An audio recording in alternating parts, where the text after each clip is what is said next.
Sir ஏற்கனவே வந்து பார்த்திங்கன்னா ஒரு நாளைக்கு முன்னாடி ஸ்ரீரங்கம் திருவானைக்கோவில் பகுதியிலையும் அதே போல் வந்து நம்முடைய அந்தநல்லூர் பகுதிகளில் இருக்கக்கூடிய இடங்கள்லையும் பார்த்திங்கன்னா நம்ம 2 இடத்துல குறை தீர்ப்பு முகாம் வச்சுருந்தோம்.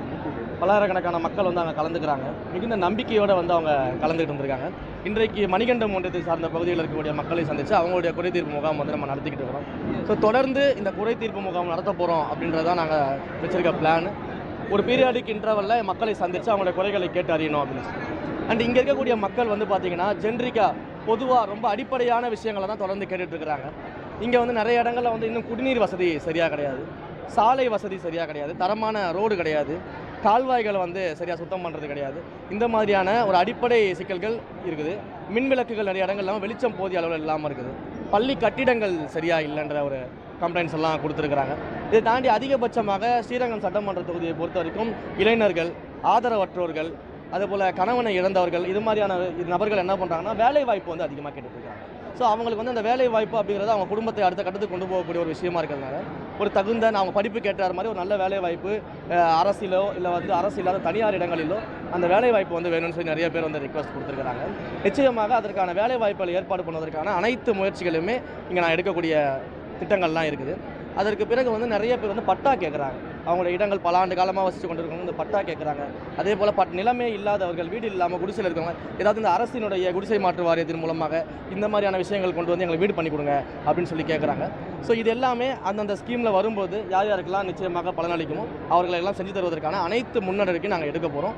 இன்றைக்கு வந்து மணிகண்டம் ஒன்றியத்தில் இதை பண்ணிக்கிட்டு இருக்கிறோம். இதற்கு அடுத்தது இன்றைக்கு மன்றியம் வந்து பார்த்திங்கன்னா மதியம் இன்னொரு இடத்துலையும் நம்ம வந்து பிளான் பண்ணியிருக்கிறோம். ஸோ இப்படி நம்ம ஒவ்வொரு இடமாக அந்த மக்களை சந்தித்து அந்த மக்களுக்கு தேவையான குறைகளை முதல்ல கேட்டறிஞ்சு, ஏன்னா கடந்த கால ஆட்சியில் வந்து இவங்க பண்ண ஒரே விஷயம் என்னென்னா மக்களை சந்தித்து குறையை கேட்கறது கிடையாது.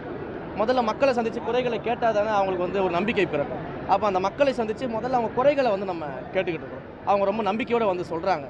இதை நம்ம நிறைவேற்ற முடியுமா முடியாதா அப்படிங்கிறது வந்து நம்ம அடுத்த கட்டமாக நம்ம ஆய்வு பண்ண போகிறோம். அதிகாரிகள்கிட்ட பேச போகிறோம். என்ன நல்லா பண்ண முடியும், என்ன நல்லா பண்ண முடியாது அப்படின்ற எல்லாத்தையுமே வந்து நம்ம ஆய்வு பண்ணிவிட்டு எதெல்லாம் உடனடியாக செய்ய முடியுமோ செய்ய போகிறோம். சில விஷயங்களுக்கு கொஞ்சம் காலம் எடுக்கும். அப்போ காலம் எடுத்து செய்யக்கூடிய விஷயங்களையும் நம்ம தொடர்ந்து ஃபாலோ பண்ணி செஞ்சு கொடுக்கணும் அப்படின்ற ஐடியாவில் இருக்கும்.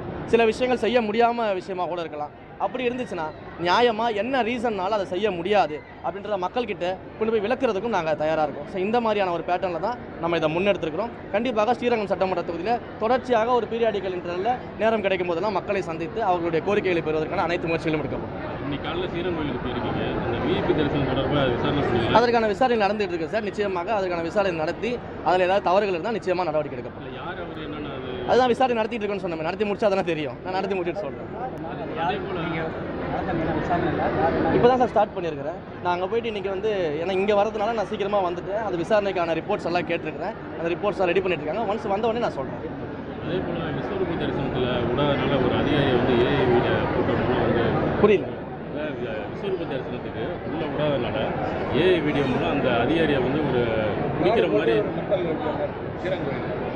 இல்லை, அதெல்லாம் சின்ன சின்ன பிரச்சனைகள். அதெல்லாம் காவல்துறையினர்கிட்ட கம்ப்ளைண்ட் கொடுக்க போகிறாங்க, அதெல்லாம் பண்ண போகிறாங்க. நம்ம வந்து மிகப்பெரிய அளவில் மக்கள் பிரச்சனையெல்லாம் பேசிகிட்டு இருக்கிறோம். மக்கள் பிரச்சனையை பேசும்போது இதெல்லாம் வந்து காவல்துறையிலேயே முடிக்கக்கூடிய விஷயங்கள். இந்த மாதிரியான வீடியோ எடிட்ஸு இதெல்லாம் வந்து காவல்துறையில் அவங்க பார்க்க போகிறாங்க. அந்த அவங்களுடைய வேலையை அவங்க செய்ய போகிறாங்க. மக்கள் பிரச்சனை தொடர்பாக கேள்வி கேட்டதான் கேளுங்க. இல்லை, ஏஐ வீடியோலாம் அது ஒரு தனிப்பட்ட நபர் யாராவது பண்ணியிருப்பாங்க, அது கம்ப்ளைண்ட் போகுது. அதை போய் நீங்கள் வந்து மக்கள் பிரச்சனைகளோட சேர்த்து கேட்கறது சரி. அதுதான் நாங்கள் சொல்லிட்டோமே, அது காவல்துறையில் கொடுக்க போகிறோம், நடவடிக்கை எடுக்க போகிறாங்க. கோயில் நிர்வாகம் அந்த வேலையை நம்ம பண்ண போகிறோம். இது வந்து நம்ம மிகப்பெரிய அளவில் மக்களுடைய வாழ்வாதார பிரச்சனை, அடிப்படை பிரச்சனை, மக்களுடைய தேவை என்ன, இத்தனை ஆண்டு காலமாக எதற்காக வந்து மக்கள் காத்திருந்தாங்க, ஏன் ஒரு அரசியல் மாற்றம் ஒரு ஆட்சி மாற்றத்தை கொடுத்துருக்காங்கன்னா அவங்களுடைய அடிப்படையை இன்னும் பூர்த்தி ஆகாமல் இருக்குது. அப்போ அதை நோக்கி வரும்போது நம்ம அதை பற்றி பேசினா இன்னும் கொஞ்சம் யூஸ்ஃபுல்லாக இருக்கும்னு நினைக்கிறேன். நன்றி, தேங்க்யூ. அது எல்லாமே முதல்வருடைய அலுவலகத்தையும் தெரிவிப்பாங்க.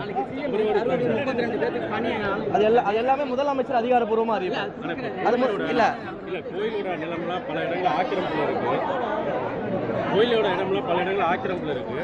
அதெல்லாம் வந்து மீட்கிறதுக்கு என்ன மாதிரி நடவடிக்கை எடுக்கணும்? எல்லா நடவடிக்கையும் எடுத்துகிட்டு இருக்கோம் சார். ஆட்சிக்கு வந்து 40 நாள் தான் ஆகுது. முதல்ல அனாலிசிஸ் பண்ணணும். இந்த மாதிரியான என்க்ரோச்மெண்ட்ஸ்லாம் என்னென்ன இருக்குன்னு பார்க்கணும். டிசிபி ரெண்ட் இன்னும் இதெல்லாம் வராமல் இருக்குன்னு பார்க்கணும். யார் என்க்ரோச்மெண்ட் பண்ணி வச்சிருக்காங்கன்றதை பார்க்கணும். இது எல்லாத்தையும் நம்ம ஒரு ஆய்வு எடுத்துக்கிட்டு இருக்கோம். இது எல்லாமே நீங்கள் வந்து திரைப்படத்தில் வர மாதிரி ஒரே நாளில் செய்யணும்னு நினச்சிங்கன்னா அது நடக்காத காரியம், உங்களுக்கே தெரியும். பட் நிச்சயமாக கோயில் பேரில் இருக்கக்கூடிய நிலங்கள், கோயிலுக்கான நிலங்கள் யார் என்க்ரோச்மெண்ட்டில் வச்சுருந்தாலும், அது யாராக இருந்தாலும், அதற்கு யார் முன்னாடி துணை இருந்திருந்தாலும், இந்த என்க்ரோச்மெண்ட்டுக்குலாம் இப்போயும் யார் சப்போர்ட்டாக இருந்தாலும் பாரபட்சம் பார்க்காம நடவடிக்கை எடுப்போம். அதை மட்டும் தெளிவாக சொல்லிக்கிறேன். அரியலூர் மாவட்டத்தில் இந்த இந்து அறநிலைத்துறை கோயில் சம்பந்தமான இடத்துல வந்து கனிம வள கொள்ளை நடக்கிறதா அதையும் நாங்கள் எல்லா கம்ப்ளைண்ட்ஸும் எடுத்துகிட்டு இருக்கோம் சார். இந்த மாதிரியான அறநிலைத்துறை சம்மந்தப்பட்ட இடங்கள் நடக்கக்கூடிய கனிம வள கொள்ளைகள், அந்த இடத்துல அந்த லேண்டில் ஏன் இங்கேயே கூட ஸ்ரீரங்கத்திலே வந்து பல்வேறு இடங்களில் வந்து இல்லீகலான கனிம வள கொள்ளைகள், மணல் கொள்ளைகள் நடந்துட்டு இருந்துச்சு. தொடர்ந்து அதெல்லாம் நாங்கள் ஆக்ஷன் எடுத்துக்கிட்டே இருக்கிறோம், நடவடிக்கை எடுத்துக்கிட்டு இருக்கோம், கைது நடவடிக்கைகள் தொடருது. இது எல்லாமே பண்ணிக்கிட்டு இருக்கோம். நீங்கள் அதை பற்றி கவலையே பட வேணாம். உங்களுக்கு அந்த மாதிரியான பிரச்சனைகள் இருந்துச்சு, ஒரு இடத்துல வந்து யாருக்கும் தெரியாத ஒரு பிரச்சனை இருக்குன்னா தாராளமாக மீடியா நண்பர்கள் கூட ஆதாரத்தோட கொண்டு வந்து கொடுத்தீங்கன்னா உங்களுடைய ஐடென்டிட்டி வெளியில போகாத அளவிற்கு அனைத்து நடவடிக்கையும் நான் எடுத்து தரேன். நன்றி, தேங்க்யூ. அதான் சிஎம் அனௌன்ஸ் பண்ணுவாரு. அதெல்லாம் சிஎம்